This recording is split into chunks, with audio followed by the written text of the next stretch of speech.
That is interesting. 8:20. I'm gossiping with Andy Strickland. I don't have time to do the show.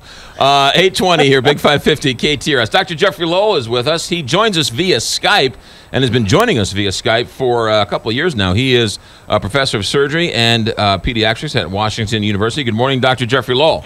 Hey, McGraw. Hey, Kelly. Hi, doctor. Good thing you're used to Skyping in with us because it looks like doctors will be using more and more video chat these days. What's going on? Think so. One of the largest insurance companies in the country, United Healthcare, is now going to start covering visits to the doctor's office via video chat. So doctors will be able to talk to patients on smartphones, tablets, computers, or whatever. United Health is gambling on this, thinking that they're going to be able to save a lot of money. We'll see whether this just decreases the number of visits to emergency rooms and urgent care centers, or just opens the floodgates for people who want to share a picture of their latest rash or red eye. Well, I mean, I can only assume that the doctors will figure out a way to weed out the real ones from the fake ones. But if it's, I mean, I can see this being much more effective and a lot cheaper. Potentially, yes. Right now, United is going to contract with 3 companies, so it's not necessarily, you're not necessarily going to be able to do this to your doctor. Right now, there's 3 companies, and doctors are potentially going to be able to sign up with one of these 3 companies. So you may be able to chat with your doctor. Potentially not. You may be chatting with some other doctor, but it depends whether it's certainly going to be a lot more convenient for patients. I'm not sure it's going to be perfectly accurate, whether you hold up your smartphone and say and right. Show a picture of your tonsils to your doctor, or whether that's going to be able to... Or how time-consuming, too. I mean, they could try to chat forever with the doctor, as opposed to, in person, you can kind of get a quick checkup and then you're out the door. This way, they may want to go on and on about their ailment. Maybe. We'll see what happens with copays, and we'll see... what happens if there's a long line? They're also, everybody may love this, and so maybe there's going to be an hour-long line to be able to video chat with your doctor too. So we'll see. It's for sure going to happen, though. Well, if it takes off, you can cancel your magazine subscriptions because you won't have anybody in the waiting room. Yep. Okay. All right. Noted. All right. Good. What's this story about walking an extra 2 minutes a day? What's this story about? Yeah. So lots of evidence that exercise is good.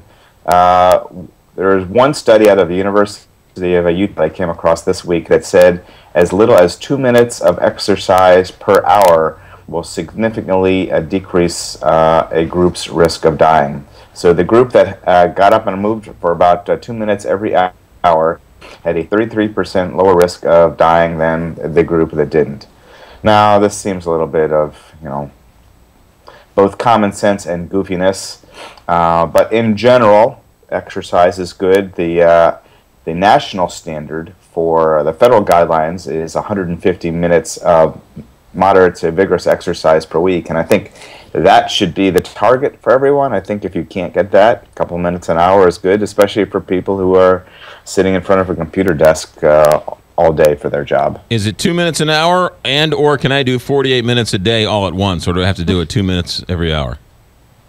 No, that's okay. You can save a couple hours up, but in general, the goal would be to 150 minutes of moderate to vigorous exercise per week. Now, that doesn't mean you have to stop there. If you want to do more, that's certainly good. And this is really a good idea. Been thinking, maybe this might be a good. We set up a challenge amongst different groups, whether it's McGraw listeners versus other listeners on KTRS, to see how many minutes of exercise you can get in per week, and turn it into some sort of a challenge, because St. Louisans like challenges. Mm-hmm. And we are a little bit bigger in the waistline these days. And there's room for it. Right? Yes, all right. So Medicare has spent more money on name brand medicines? A lot. So every year, only about $103 billion per year is the Medicare tab for named drugs. The top ones, there's about 14 drugs that Medicare, federal government, spends about $1 billion each.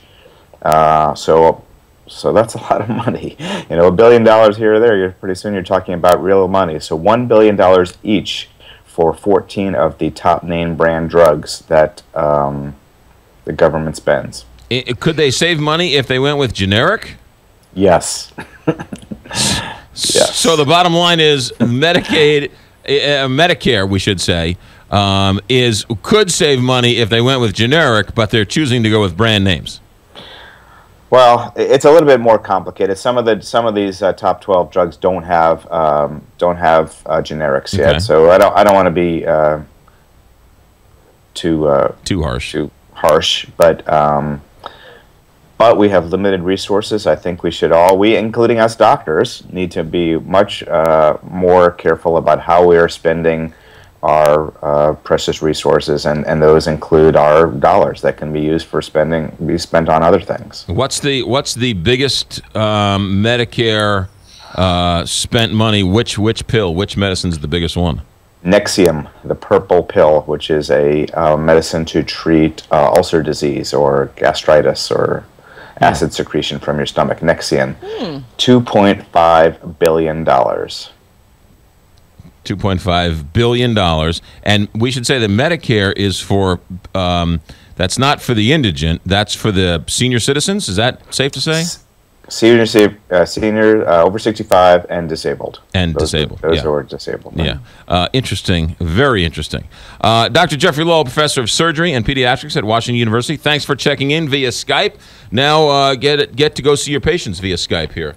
Well, I think now we can start planning a exercise challenge. All right, we'll work on it. I like that. All right. How's that? Mm-hmm. Thank you, doctor. Have a good day. Okay, take Bye, care. Doc. Dr. Jeffrey Lowell, good guy, world-renowned transplant surgeon, joins us via Skype here on the Big 550 KTRS. The fact that we have him every week is amazing. He's unbelievable. He's the best. Kathy Helbig's